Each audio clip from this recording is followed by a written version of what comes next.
పిల్లలకు మేధాశక్తి పెరగాలంటే ఏం చెయ్యాలి? చాలామంది తల్లిదండ్రులకు ఇదొక సమస్యగా మారింది. కొంతమంది పిల్లలు వయస్సుకు మించి ప్రవర్తిస్తూ ఉంటారు. మరికొంతమంది పిల్లలు వయస్సుకు తగినట్టుగా వాళ్ళ బుద్ధి మాత్రం పెరగటం లేదు. కేవలం మార్కులు వచ్చేటువంటి చదువు చదవటం కాదు, అవగాహనా శక్తి పెరగటం లేదు, మేధాశక్తి పెరగటం లేదు. మేధ అంటే ఇక్కడ మనం అనేక రకాలుగా చెప్పుకోవాలి. ఒకటి జ్ఞాపక శక్తి కావాలి, మరొకటి చెప్పిన విషయాన్ని వెంటనే అవగాహన గ్రహింపగలిగేటువంటి శక్తి వాళ్ళకి కావాలి. ఆ తర్వాత దాన్ని గుర్తు పెట్టుకోగలిగేటువంటి శక్తి కూడా కావాలి.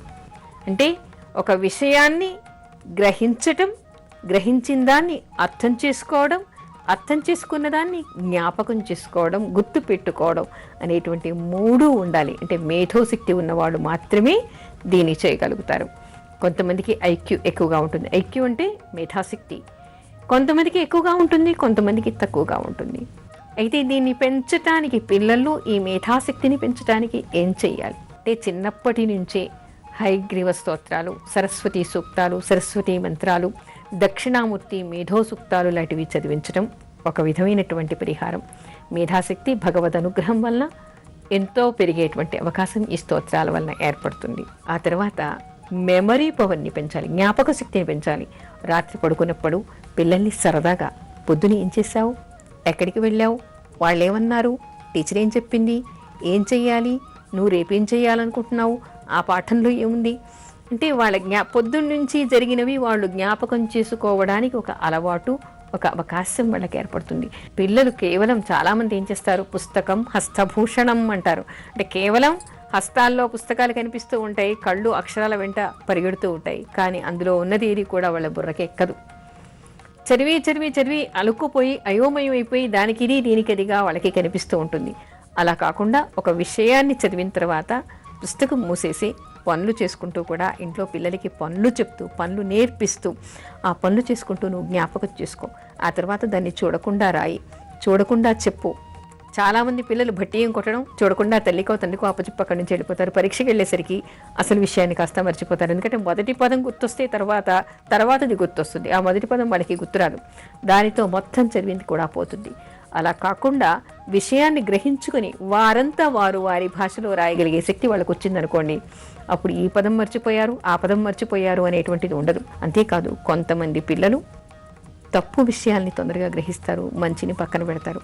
వేగంగా అలవాటు పడేటువంటిది తప్పు మాత్రమే, అబద్ధాలు మాత్రమే. అలా కాకుండా ఇది చేయటం వల్ల ఇలాంటి నష్టం కలుగుతుంది, ఇలాంటి కష్టం వస్తుంది, ఇలాంటివి చేయకూడదు అని చెప్పకుండా చేస్తే పరాయి వాళ్ళకి ఎలాంటి నష్టాలు జరిగాయని ఇంకొకరి కథల ద్వారా పిల్లలకి చెప్పడం వల్ల పిల్లలకి తొందరగా ఎక్కుతుంది, వాళ్ళ మేధాశక్తి పెరుగుతుంది. అలా మేధాశక్తి పెరగడానికి అంతేకాదు ఏ సమయంలో చదువుకోవాలి, ఏమి తినాలి అనేటువంటి నియమాలు కూడా వీళ్ళు తెలుసుకోవాలి. ఇలాంటివి తెలుసుకోవటం వల్ల పిల్లల మేధాశక్తిని పెంచేటువంటి అవకాశం ఏర్పడుతుంది అని తల్లిదండ్రులు ముఖ్యంగా తెలుసుకోవాలి.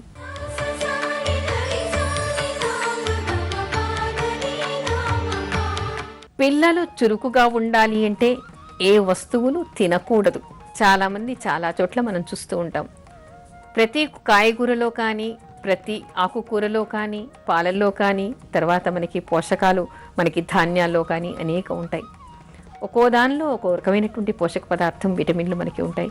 దీనివల్ల ఇంత మేలు జరుగుతుంది, దానివల్ల అంత మేలు జరుగుతుంది, ఇంత పోషకాలు వస్తాయి, ఇంత శక్తి వస్తుంది, కాబట్టి పిల్లలకి ఇది పెట్టాలి అని చాలామంది చాలా అడ్వర్టైజ్మెంట్స్ మనకి కనిపిస్తూ ఉంటాయి. నిజానికి చదువుకునేటువంటి పిల్లలకి ఏ సమయంలో ఏ పదార్థాలు పెట్టాలి, చదువుకునేటువంటి పిల్లలకి ఏ పదార్థాలు పెట్టకూడదు, ఏ పదార్థాలు తినటం వలన చురుకుగా ఉంటారు, ఏ పదార్థాలు తినటం వలన, ఏ పదార్థాలైనా ఏ సమయంలో తినటం వలన వాళ్ళు మొజ్జుగా ఉంటారు అనేటువంటి విషయాన్ని తెలుసుకోవాలి. ముఖ్యంగా చదువుకోవటానికి వెళ్తున్నప్పుడు పసిపిల్లలకి పప్పు, పెరుగు లాంటివి వేసి బాగా కలిపి పెట్టారనుకోండి, హాయిగా జోగుతూ నిద్రపోతూ ఉంటారు తప్ప ఎదుటి వాళ్ళు ఏం చెప్పినా కూడా అర్థం కాదు. అంతేకాదు ఎక్కువగా ఐరన్ ఉన్నటువంటి పదార్థాలు లేదా తొందరగా జీర్ణం కానటువంటి పదార్థాలని తిన్నా కూడా అది డైజెస్ట్ అవ్వడానికి ఏమవుతుందంటే శరీరంలో ఉన్నటువంటి రక్తాన్ని మొత్తం కూడా రక్త ప్రసరణ అనేది లాగేస్తుంది అనమాట. లాగేసినప్పుడు ఏమవుతుంది, కళ్ళు బయలు కమ్మినట్టుగా, మత్తుగా ఉన్నట్టుగా, నిద్రస్తున్నట్టుగా అనిపిస్తుంది. అలా నిద్రస్తున్నప్పుడు పాఠాలు చదవటం కానీ పని చేయటం కానీ చేస్తుంటే వాళ్ళకి బుర్రకి ఏమీ ఎక్కదు, హాయిగా నిద్రపోతారు. ఏ సమయంలో ఏం తినాలి అనేటువంటి తెలుసుకోవాలి. పిల్లలకి పరీక్షకు వెడుతున్నప్పుడు కానీ, పరీక్షలకి చదువుతూ ఉన్నప్పుడు కానీ తొందరగా డైజెస్ట్ కానటువంటి పదార్థాన్ని పెట్టకూడదు. చాలామంది మినపప్పుతో దిబ్బరొట్టి వేసి, బలం కదా, చాలా బలం అండి, ఇది తింటే మంచిదని దోశలు వేసి, ఇడ్లీలు వేసి చక్కగా చేసి పెడతారు. వాళ్ళు బాగా తిని లోపలికి వెళ్ళి నిద్రపోతారు. ఎందుకంటే మినుము అరగడానికి చాలా శక్తి కావాలి. కొంతమంది ఏం చేస్తూ ఉంటారు, దొండకాయలు పెడుతూ ఉంటారు. దొండకాయ తినటం వలన మొద్దు బారిపోతుంది అని చెప్తారు. నాలుక కానీ బుర్ర కానీ మొద్దు బారిపోతుందిట. అది కూడా తొందరగా అరగదు. అసలు చదువుకునే పిల్లలకి దొండకాయలు పెట్టకూడదు అనేటువంటి విషయాన్ని తెలుసుకోవాలి. అయితే ఏ పదార్థాలు తింటే చురుకుగా ఉంటారు, ముఖ్యంగా ఏం చెప్తారంటే మెంతి కూరను పెట్టాలిట. అంతేకాదు మెంతి కూరను, తర్వాత పొనగంటి ఆకును, చలవ చేస్తుంది, గుంటగల్జేరాకును, తోటకూరను, ఇలాంటి ఆకుకూరల్ని పెట్టాలి. మెంతుల్ని పెట్టాలి. మజ్జిగని మాత్రమే పెట్టాలి. పెరుగు పెడితే హాయిగా నిద్రపోతారు. చదువుకునే పిల్లలకి పెరుగు మానేసి వాళ్ళకి చక్కగా మజ్జిగ పోసి అన్నం పెట్టండి. అలా పెట్టడం వల్ల తొందరగా జీర్ణం అవుతుంది.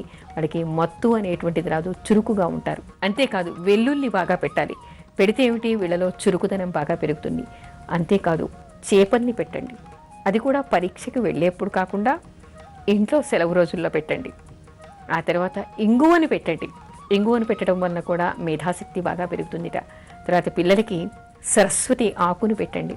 ఎవరైనా మజ్జుగా ఉన్నారంటే తప్పనిసరిగా వసను కాల్చి పొడి చేసి దాన్ని పెట్టండి. వైద్య ప్రక్రియలో ఆయుర్వేద వైద్యుల్ని సంప్రదించి ఈ వైద్యం చేయటం వల్ల కూడా వీడికి మేధాశక్తి బాగా పెరుగుతుంది అని చెప్తారు. అయితే ఇక్కడ ముఖ్యంగా గమనించవలసింది, త్వరగా జీర్ణమయ్యేటువంటి పదార్థాలని పెట్టండి. గ్లూకోజ్ కావాలి కాబట్టి చదువు అయ్యాక బ్రేక్ తీసుకోవడానికి అరగంట విశ్రమిస్తున్నప్పుడు చక్కగా గ్లూకోజ్ కానీ లేదా అలాంటి బిస్కెట్లు కానీ పళ్ళు కానీ పెట్టండి. తిని 10 నిమిషాలు పడుకుంటే ఇట్టే ఆ పళ్ళు జీర్ణం అయిపోతాయి. వాడికి కావలసినటువంటి సప్లిమెంట్స్ అన్నీ కూడా, అంటే పోషకాలు, విటమిన్స్ అన్నీ కూడా పిల్లలకి అందుతాయి.